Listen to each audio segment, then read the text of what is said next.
এবার আমরা পরবর্তী কেস কনসিডার করছি, কেস 4। এখানে আমরা যেটা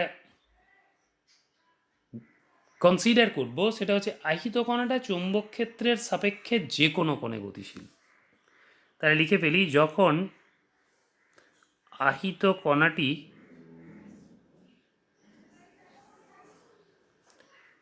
চৌম্বক ক্ষেত্রের সাপেক্ষে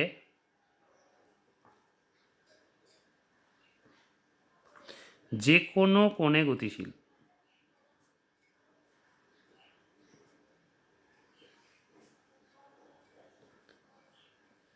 দেখো, এই যে আহিত কণাটি চৌম্বক ক্ষেত্রের সাপেক্ষে যে কোনো কোণে গতিশীল যদি হয়, তাহলে আমরা প্রথমেই তিনটে লম্ব অক্ষ বিবেচনা করে নিই।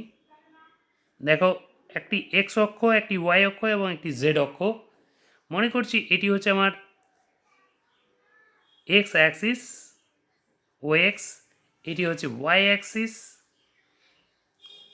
ও ওয়াই, আর এটি হচ্ছে জেড অ্যাক্সিস ও জেড। এবার আমি ধরে নিচ্ছি যে কোনো একটা জায়গাতে ক্রিয়াশীল সুষম চৌম্বক ক্ষেত্র জেড অক্ষ বরাবর ক্রিয়া করছে। চৌম্বক ক্ষেত্রটা বি, যেটি ওজেড অক্ষ বরাবর ক্রিয়াশীল। এবার স্মল এম ভরের একটি কণা, যার আধানটা হচ্ছে প্লাস কিউ, তাহলে স্মল এম ভর এবং প্লাস কিউ আধানযুক্ত একটি কণা, আহিত কণা, এই যে এক্স ওয়াই সমতল, এই এক্স ওয়াই সমতলে অবস্থিত কোনো একটা নির্দিষ্ট বিন্দু, মনে করো পি, এই পি বিন্দুতে একটা নির্দিষ্ট গতিবেগ ভি নিয়ে চৌম্বক ক্ষেত্রের মধ্যে প্রবেশ করছে। আমি দেখাচ্ছি এইটা হচ্ছে ভি এর অভিমুখ। এবার দেখো, এই ভি এর অভিমুখ চৌম্বক ক্ষেত্রের সঙ্গে থিটা কোণে ক্রিয়াশীল।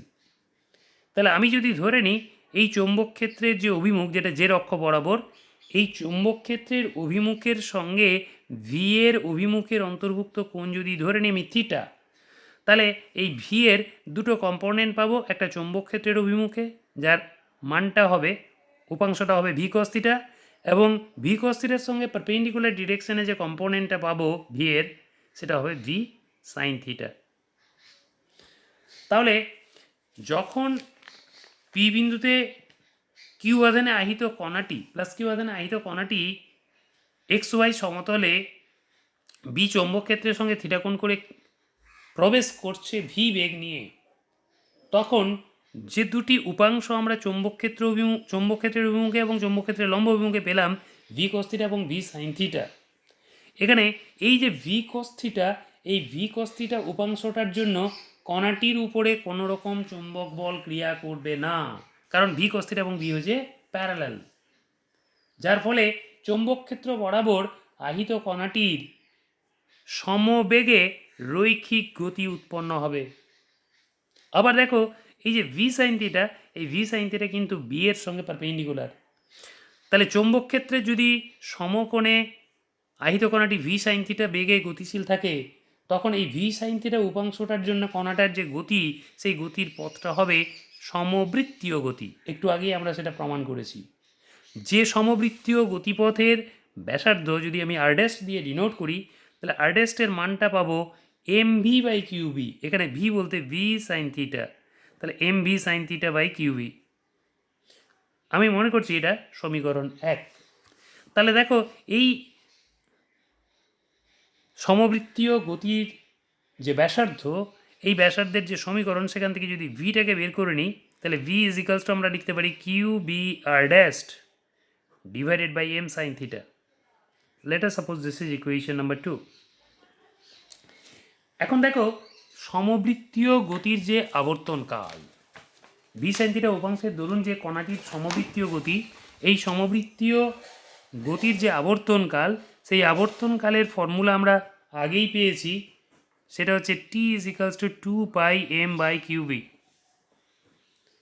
এখন আহিত কণাটি জেড অক্ষের সমান্তরালে রৈখিক গতিতে এবং জেড অক্ষের অবিলম্বে সমবৃত্তীয় গতিতে চলার ফলে এই যে দু ধরনের গতি, রৈখিক এবং বৃত্তাকার, এই রৈখিক এবং বৃত্তাকার গতির সংমিশ্রণে আহিত কণাটির গতিপথ হবে কুণ্ডলিত গতিপথ। এবং সেই কুণ্ডলিত গতিপথকে যদি আমরা দেখাই, তাহলে কুণ্ডলিত গতিপথটাকে আমরা এইভাবে দেখাবো, যখন ভি বেগে ঢুকে পড়ল চৌম্বক ক্ষেত্রের সঙ্গে থিটা কোণ করে আহিত কণাটি, তখন সেই কুণ্ডলিত গতিপথটাকে আমরা এইভাবে দেখাবো। এইটা হবে কুণ্ডলিত গতিপথ। দেখো, আহিত কণাটির এই যে কুণ্ডলিত গতিপথ, মানে স্পাইরাল যে মোশন, যেটাকে আমরা সংকিল গতিপথ বলতে পারি, এখন এই সংকিল গতিপথে প্রতিবার সম্পূর্ণ আবর্তনের জন্যে জেড অক্ষ অভিমুখে চৌম্বক ক্ষেত্রের বরাবর, জেড অক্ষের অভিমুখে অর্থাৎ চৌম্বক ক্ষেত্রের অভিমুখে কণাটার যে দূরত্বটা যাবে তাকেই বলা হয় কুণ্ডলিত গতিপথের পিচ। তাহলে দেখো, এই যে কুণ্ডলিত গতিপথের যে পিচ, এটাকে আমরা এইভাবে মানটাকে বের করতে পারি। যেহেতু আমরা জানি S is equals to VT, তাহলে pitch is equals to V বলতে এখানে ওজেড অক্ষ অভিমুখে গতিবেগ, যেটা হচ্ছে V cos theta, into T মানে 2πm/কিউ ভি। তাহলে আমরা যদি ভি এর মানটা এখানে বসাই সমীকরণ 2 থেকে, সমীকরণ 2-এ আমরা ভি এর মান পেয়েছি Q V R dash by M sine theta into cos theta, V এর মানটা বসিয়ে দিয়েছি, ইন্টু 2πm/কিউ ভি। তাহলে দেখো, এখানে কিউ কিউ, বি কেটে যাচ্ছে, এম কেটে যাচ্ছে, তাহলে পড়ে থাকছে 2πr dash into cos theta by sine theta মানে কট থিটা। তাহলে দেখো, এই যে 2πr ড্যাশ, এই 2πr ড্যাশটা হচ্ছে যে বৃত্তপথ বরাবর পরিভ্রমণ করছে কুণ্ডলিত গতিপথে গতিশীল থাকার সময়ে, সেই কুণ্ডলিত গতিপথে গতিশীল থাকার সময় বৃত্তাকার পথের যে পরিধি, সেটা হচ্ছে 2πr ড্যাশ। এটা হচ্ছে বৃত্তপথের পরিধি ইন্টু কট থিটা। তাহলে দেখো, আমরা যে সমীকরণটা পেলাম, পিচ এর মান যেটা পেলাম, চৌম্বক ক্ষেত্রে আহিত কণাটির কুণ্ডলিত গতিপথের এই যে ধর্ম, এই ধর্মটাকে বিভিন্ন যন্ত্রে চৌম্বক ফোকাসিংয়ের কাজে লাগানো হয়।